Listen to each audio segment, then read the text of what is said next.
ভাইয়া আপনার দৈনন্দিন রুটিন জানতে চাই। দৈনন্দিন রুটিন হচ্ছে এটা আসলে একটা মানুষের রুটিন তো ফিক্স থাকে না সবসময়, তাই না? সময় অনুসারে চেঞ্জ হয়। তো আমারও ঐরকমই যে এখন শুধু ভিডিওতে ফোকাস করতেছি। তো হচ্ছে আমি চাচ্ছি যে রেগুলার একটা করে ভিডিও দিতে আরকি। তাড়াতাড়ি যেন শেষ করতে পারি। সো এখন এটাতে ফোকাস করতেছি। তো যেভাবে হয় সেভাবে। তবে আমার রুটিনের মধ্যে হচ্ছে যে আমি বাইরে তেমন ঘোরাঘুরি করি না। বাইরে খুব একটা যাওয়া হয় না। শুধু বাইরে বাসা থেকে নেমে চা খেতে যাই আবার আসি। ১০-১৫ মিনিট হাঁটাহাঁটি করি। বাকি সবটাই আমার এই যে চেয়ার টেবিল আর বিছানা এই ২ টা সময়ের মধ্যেই যায় আরকি। এইটুকু। ওকে। তো আমি খুবই হার্ড ওয়ার্ক করতে পছন্দ করি এবং আমার একটা জেদ আমার একবার মাথায় উঠলে আমি ওটা কমপ্লিট করে ছাড়ি। এরকম একটা টেনডেন্সি আমার, হ্যাঁ?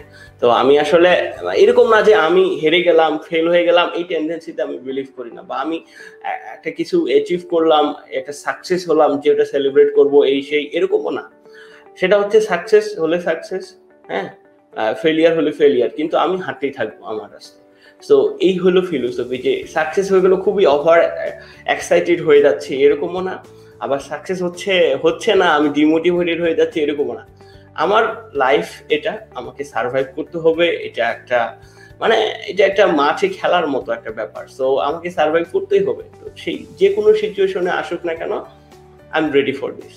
তো আমি সবসময় রেডি থাকি ওইরকম করে। তো আপনি যদি এই মাইন্ডসেটে একবার আসতে পারেন না, তো আপনার যতই ঝড়, যতই বাধা আসুক না কেন আপনার সামনে, তো কিছুই মনে হবে না। কোনো কিছু মনে হবে না এবং পুরা লাইফটাকে আপনি একটা অন্য পয়েন্ট অফ ভিউ থেকে দেখতে পারবেন। সো মাইন্ডসেটটা খুবই ইম্পোর্টেন্ট একটা মানুষের মানে ভালোভাবে চলার জন্য। সো যদিও আমি 100% করতে পারি না, সো তাও ট্রাই করি আরকি যে যতটুকু করা যায়।